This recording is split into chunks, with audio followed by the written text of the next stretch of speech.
Hello friends, நம்ம favourite serial அடுத்து என்ன சுவாரஸ்யமாக நடக்குதுன்னு பார்க்குறீங்க. இந்த சுடருடைய ஆட்டம் முடிகிறதுக்கு நேரம் வந்துருச்சுங்க. ஏன்னா அவள் ஆடின ஆட்டம் கொஞ்சமாக நஞ்சமாக ஓவராக ஆடிட்டா. இந்த அளவுக்கு ஆடவே கூடாது அப்படின்னு சொல்கிற அளவுக்கு என்ன தான் அப்படி பண்ணா அப்படின்னு சொல்லிட்டு எல்லாருக்குமே தெரியும். அவள் சீட்டிங் அப்படின்ற ஒரு வேலையை பண்ணதும் இல்லாமல் நம்ம மல்லியவே கொலை பண்ணுறதுக்கு ஆளை வச்சு இது பண்ணிட்டா. அதுவும் இல்லாமல் அவளுடைய ஆட்டம் முடிகிறதுக்கான நேரம் வந்துச்சுன்னு கடவுளே எழுதி வச்சுட்டார் போல்.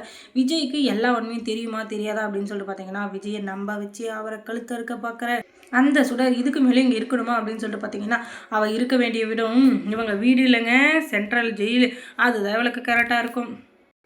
ஏன்னா இந்த ஏமாத்துக்காரி இருந்துக்கிட்டு அவளால் என்னென்ன பண்ணி யாரை ஏமாற்ற முடியுமோ அது எல்லாத்தையும் ஏமாற்றி எத்தனை பேரோட வயிற்றுச்சலை கொட்டி எத்தனை பேரோட குடியை கெடுத்து எத்தனை பேரோட வாழ்க்கையை நாசம் பண்ணி இப்போ இந்த இடத்துல வந்து நிற்கிறா. இதுக்கு மேலேயே சூடு சுரணை வெக்கமான எதுவும் இல்லாமல் மறுபடியும் நான் தான் ரேணுகான்ற பேரில் இருக்கிற என்ன நீங்கள் விட்டுட்டிங்கன்னா அதுக்கப்புறம் ரொம்ப ஃபீல் பண்ணுவீங்க அப்படின்னு சொல்லிட்டு டைலாகெல்லாம் வச்சுருந்தானே. அதுக்கப்புறம் அவளை அடிச்சுக்க ஆளே இல்லை அப்படின்னு தான் சொல்லணும். ஏன்னா இப்போ இருக்கிற அவள் அவதாரத்தில் அவள் தான் ரேணுகா அப்படின்றத வந்து அப்படியே ஆணித்தனமாக நம்பிட்டு இருக்கா.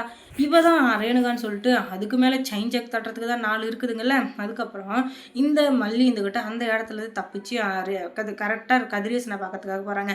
கதிரேசன் இப்போ வரையும் கல்யாணத்துக்கு போகலை. ஏன்னா முக்கியமான ஒரு வேலை வந்துருச்சு, அதுக்காக அவர் வந்திருக்காரு.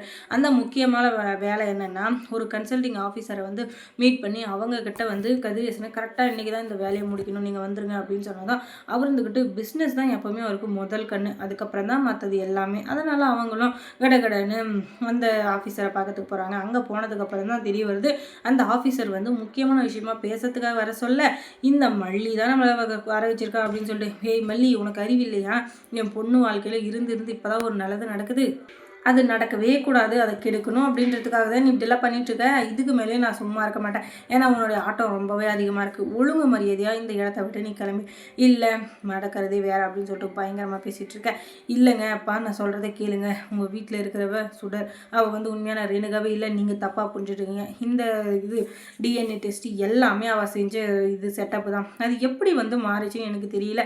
ஆனால் அவள் இதில் சம்மந்தப்பட்டிருக்கான்றது எனக்கு நல்லாவே தெரியும். சரி, அவள் வந்து உண்மையான ரேணுகாவாக இருந்தால் நீங்கள் ஏதாச்சும் ஒரு கேள்வியை கேட்டிங்கன்னா, சின்ன வயசுலேருந்து என்ன தான் ஒரு பொண்ணுக்கு எல்லாமே மறந்ததாலும் அப்பா தனக்காக முதலாக வாங்கி கொடுத்ததுலேருந்து அவர் ஏதோ ஒரு விஷயத்தில் அவங்க மனசை கவர்ந்துருப்பாங்க. அந்த விஷயத்த வந்து அவளுக்கு நீங்கள் தெளிவாக கேட்டிங்கன்னா அவள் ஞாபகப்படுத்தி சொன்னான்னா கண்டிப்பாக அவங்க பொண்ணு, இல்லைன்னா அவங்க பொண்ணு இல்லை அப்படின்னு சொல்லிட்டு இவர் சொல்ல, நீ சொல்கிற எதையும் கேட்குற இதில் நான் இல்லை, என் பொண்ணுக்கு நல்லது நடக்கிறப்ப நான் அவள் பக்கத்தில் இருக்கணும் அப்படின்னதும்.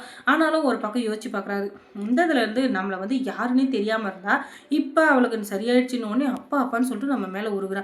எப்படி அவளுக்கு ஒரே செகண்டில் எல்லாமே ஞாபகம் வந்துச்சு அப்படின்னு சொல்லிட்டு கதிரேசனுக்கு மண்டையில் ஒரு உரைக்குது. அதுக்கப்புறமா அவர் இருந்துக்கிட்டு அந்த நலங்கு ஃபங்க்ஷன் எல்லாம் முடிஞ்சதுக்கப்புறமா ரேணுகாவை தனியாக கூப்பிட்டு போய், ஏன் தங்கம் நான் வந்து நீ காலேஜ் படிக்கிறப்போ முதல்ல உனக்கு ஒரு கலர் ட்ரெஸ் வாங்கி கொடுத்தேன் இல்லையா, அது என்ன கலருமா, அது வந்து நீ உனக்கு பிடிச்ச சுச்சுவேஷனில் உனக்கு பிடிச்ச ஆள் முன்னாடி உனக்கு வாங்கி கொடுத்தேன், அதை நினச்சி நீ ரொம்பவே சந்தோஷப்பட்ட, ரொம்ப நாள் எனக்கு வந்து அதை சொல்லி காட்டிகிட்டு இருந்தேன், உங்களை மாதிரி அப்பா கிடைக்க எனக்கு ரொம்ப கொடுத்து வச்சிருக்கணும் அப்படின்னு சொல்லிட்டு, அது என்ன கலருமா சொல்லுமா, நீ என்றைக்குமே மறக்க மாட்டேன்னு எனக்கு தெரியும் அப்படின்னதும் அப்படியே திக்கி திணறி நிற்கிறா.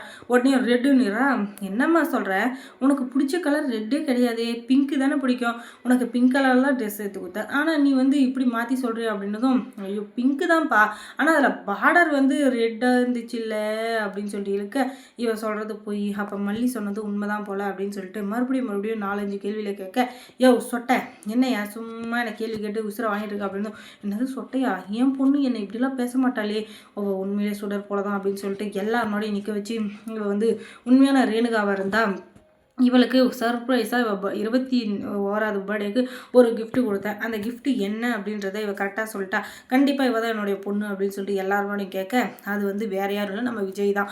ஆனால் விஜய் அப்படின்ட்டு அவள் சொல்கிற வேறு எதையோ சொல்கிற வரைக்கும் அவளுக்கு தெரிஞ்சு போகுது.